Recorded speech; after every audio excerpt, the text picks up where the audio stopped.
Hi, my name is Natalia Casas. I'm an upcoming junior at Texas A&M University. And this summer, I had the amazing opportunity to participate in the NIH SenNet CUSP internship program, where I spent my summer at the Wang Lab at Duke University.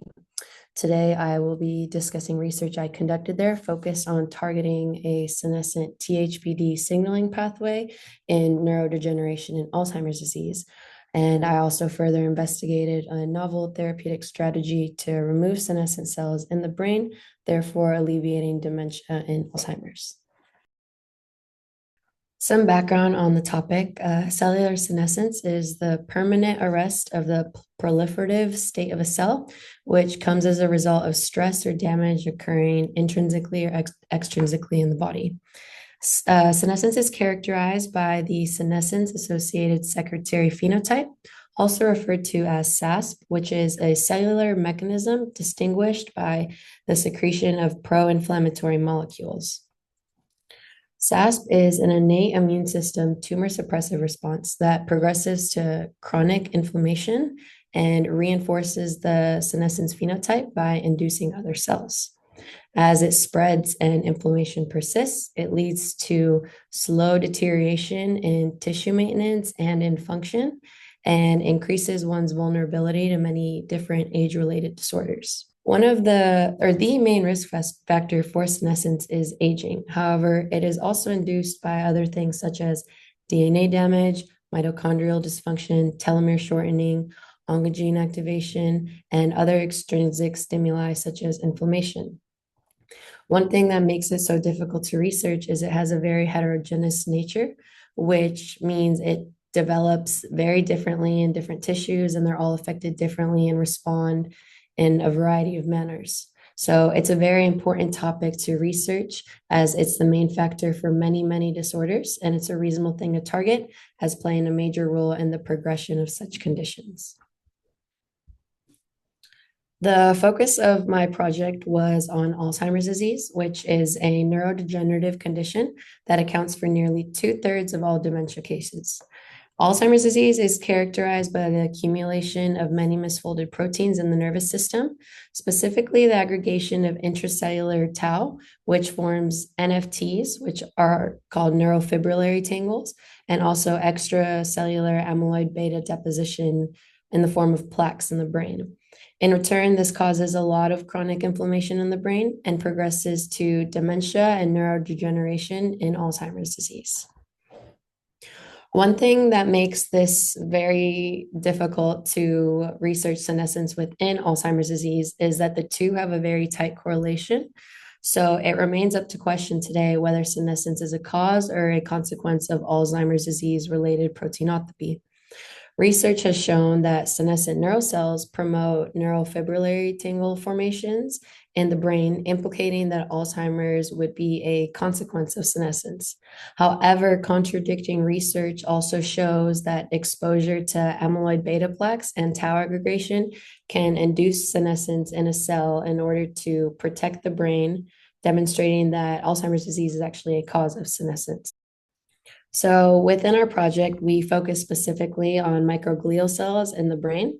They are the brain's first line of defense and play a role in maintaining homeostasis by regulating inflammation and fighting off many pathogens in the brain. When this occurs in Alzheimer's disease, microglia become hyperactive in order to clear out the protein accumulation, which leads to chronic activation of them and lots of inflammation in the brain in order to protect it. Over time, microglia cells will enter a state of senescence where they lack efficiency in clearing out any of the tau aggregation or the amyloid beta plaques. And then they end up chronically releasing these pro-inflammatory molecules consistently, which is associated with SASP, and it further exacerbates neurodegeneration and dementia while promoting the senescence phenotype. Our research suggests that THBD, which is an anticoagulant receptor, is a key molecular determinant in senescence cell fate, being one of the most highly upregulated and maintained genes and surface receptors in the senescence program. What it does is it activates a proteolytic feed-forward signaling pathway by stabilizing a multi-protein complex in early endosomes. As you can see here, THBD binds to thrombin, which is a serine protease, and this is the initiation of the proteolytic cascade that involves the endothelial protein C receptor, which is right here, and the protein C. This results in irreversible activation of PAR1, specifically at the R46 cleavage site. Once PAR1 is activated, the result is a bunch of cytoprotective events in which growth arrests by providing anti-apoptotic activity and maintaining cell barrier integrity. This pretty much demonstrates how THBD is essential for initiating senescence by activating this feed-forward pathway, and it further stabilizes the rest of the multi-protein complex. So our studies pretty much investigate how alterations in this signaling pathway may trigger and/or exacerbate microglial senescence, and we further evaluate the efficacy of a senolytic PAR1 inhibitor later. The first aim of this project was establishing senescent models in vitro using microglial cell lines. So we cultured human microglial cells and we treated them with palbociclib at varying concentrations over different time periods. I used the human microglial cell called the HMC3 cell line, which is a widely used cell line to study neuroinflammation and neurodegeneration in the brain. Palbociclib is the senescence inducer we used, which is a CDK4 and 6 inhibitor that was used to induce senescence in the healthy HMC3 cells, which helped us create our model in vitro. Our treatment protocol pretty much involved treating these HMC3 cells to palbociclib at varying concentrations over different time periods. Those main time points were 3 days, 7 days, and 14-day treatment lengths at palbociclib concentrations ranging from 4 micromolar to 10 micromolar. And the analysis technique that we used to confirm the effectiveness of palbociclib in inducing senescence were 1 Western blotting and 2 RT-qPCR. Western blotting allowed me to separate and detect senescence-associated proteins present within these cell samples, and the RT-qPCR allowed me to quantify the expression levels of senescence-related genes in real-time DNA amplification. Our findings confirmed that there was a clear significant increase in multiple senescence-associated markers.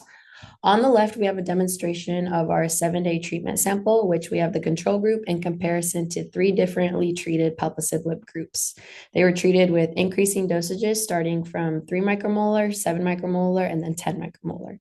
Versus on the right slide, we have our time point demonstration of our Western blot results, where we compare the control group and the palbociclib group for 3-day, 7-day, and 14-day long treatment samples. The markers tested included P16, P21, and PRB, which are all previously established senescence-associated markers. P16 and P21 are both tumor suppressor proteins that regulate the cell cycle by inhibiting cyclin-dependent kinases. So as you can see, their expression levels go up as the palbociclib treatment increases, meaning that senescence is being induced or already has, and cell growth is arrested. Additionally, you can see the difference between the different time point samples with each control and each palbociclib sample expressing a visible difference. And there is a similar trend visible also with the PRB, which is another tumor suppressor protein, which regulates the G1 to S phase transition at the beginning of a cell cycle. Additionally, in these Western blot results, we demonstrate an increase in THBD proteins, which were present in our signaling pathway, which is what we're targeting, as we believe it plays a major role in inducing and stabilizing senescence, and it clearly increases with concentration and treatment time. Secondly, we have our RT-qPCR results. With this, we focused more on our SASP factors. So we included these 2 very important pro-inflammatory cytokines that are very commonly seen with SASP, being IL-6 and IL-8. As you can see from the data, there was an extremely significant fold change in the expression of both of these, as we expected, since the cells treated with palbociclib are fully senescent and expressing these SASP factors. The second portion of the project was evaluating the efficacy of a senolytic strategy involving the use of a THBD signaling inhibitor. So what the goal of that would be to use a senolytic to one day alleviate dementia in Alzheimer's disease, and we focus on the use of that in the THBD signaling pathway. So vorapaxar is a clinically available senolytic that acts as a PAR1 inhibitor. It selectively induces apoptosis in senescent cells by blocking PAR1 signaling in the THBD pathway, which further prevents any cytoprotective response that PAR1 would typically have if activated. The HMC3 cells were first treated with palbociclib over the course of 7 days in order to first induce senescence, and they were then treated with vorapaxar for 2 days at varying concentrations. And after the 2 days, they were once again treated, but with both palbociclib and vorapaxar for another 6 days in order to get the full senescent effect and allow the vorapaxar to induce apoptosis in as many senescent cells as possible. To analyze the effectiveness of the vorapaxar in inducing apoptosis in treating senescent microglial cells, we use flow cytometry. Flow cytometry involves staining cells with different fluorescent markers that bind to the apoptotic cells and measures their fluorescent intensity as they pass through a laser beam one at a time.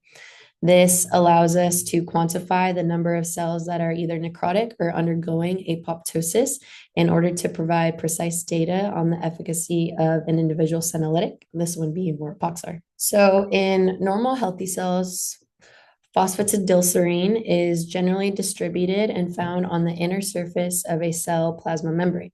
However, in apoptotic cells, they experience a plasma membrane change where phosphatidylserine becomes exposed on the outer surface of the plasma membrane, which allows a protein termed as annexin 5, an anticoagulant protein, to bind to it. So in flow cytometry, which is a technique we use to test out the vorapaxar, fluorochrome conjugated annexin 5 is used to detect and differentiate between healthy and apoptotic cells based on its affinity for each cell's plasma membrane. Propium iodide, which is a nuclear staining fluorescent dye, can pass through the membrane cell if the plasma membrane integrity is bad and damaged, which allows us to differentiate between necrotic cells that just have torn up membranes or apoptotic cells in which their plasma membrane has simply just flipped. So the cells are first stained with both annexin 5 and the propidium iodide, and then they're incubated before passing through a flow cytometer one at a time. Viable cells will appear in quadrant 4 in the negative range for both annexin 5 and propidium iodide. Necrotic cells will have damaged membranes, but they're not going under apoptosis, so they'll appear in quadrant 1, where only the propidium iodide has passed through the membrane and was bound to the cell. Early apoptotic cells will appear down here in quadrant 3, where they're positive for the annexin 5, but the membrane hasn't been damaged, so propidium iodide can't pass through and bind to the nuclear part of the cell. And lastly, we have quadrant 2, which is where late stage apoptotic cells will be found, as both annexin 5 has bound to the membrane and propidium iodide is entering the cell and passing through as well. In our experiment specifically, we were looking for vorapaxar to target and induce apoptosis in these senescent cells. So this model allowed us to quantify how well varying concentrations of it and time periods of vorapaxar treatment affected the cell. These were our flow cytometry results. And as you can see on the first graph on the left, the cells were treated with 7 micromolar of palbociclib and then were treated with no vorapaxar. Versus on the second graph right in the middle, the cells were treated for 7 days with no palbociclib, and following that, they were treated with 20 micromolars of vorapaxar. So these first 2 graphs kind of serve as our controls. And the first graph, the sample where the cells were only treated with palbociclib, we expect to have senescent cells, but relatively low apoptosis levels because we don't have any vorapaxar in there inducing it. versus in the second graph, where the samples were only treated with Vorapaxar, we would pretty much expect low apoptosis levels as well, because there was nothing inducing senescence in the cell in the first place. However, in the third graph, the sample was treated with 7 micromolar of palbociclib before being treated with 20 micromolar of Vorapaxar after a 14-day treatment. As expected, you can see the apoptosis levels increase significantly in comparison to the two controls. You can see that by looking at specifically at the quadrant 2 and quadrant 3 values, which demonstrate the early and late stage apoptotic cells. You can see that the ratio of cells in this area almost quadrupled in graph 3 in comparison to the first two. This further supports our prediction that Vorapaxar could potentially be used as an effective senolytic to help clear out senescent microglial cells. Our findings confirmed that palbociclib effectively induced senescence in the HMC3 microglial cells, as our evidence demonstrated that there was a significant rise in multiple SAS factors such as IL-6 and IL-8, as was shown by our RT-qPCR model. Additionally, we witnessed an increase in the staining levels of our Western blot in senescence markers such as P21, and an upregulation in multiple factors of the THBD signaling pathway, which we believe plays a crucial role in senescence induction. This helps to further demonstrate how this specific feed-forward pathway actively plays a role in initiating and driving the senescent phenotype in microglial cells. Once again, our flow cytometry results indicate that Vorapaxar demonstrates promise in selectively inducing apoptosis in senescent microglial cells, which highlights its future potential as a therapeutic senolytic agent. Since it acts as a PAR1 inhibitor, it underscores the importance of targeting the THBD signaling pathway to one day alleviate dementia in Alzheimer's disease as a therapeutic treatment. However, it is an ongoing project, and further studies are necessary in order to identify the optimal concentration and treatment duration to maximize the efficiency of a Vorapaxar treatment as a senolytic. Since Alzheimer's disease and other forms of dementia don't necessarily occur naturally in mice or in vitro samples, it's very difficult to translate the application of senolytic compounds to prevent dementia in comparison to other age-related diseases that do occur naturally in mice.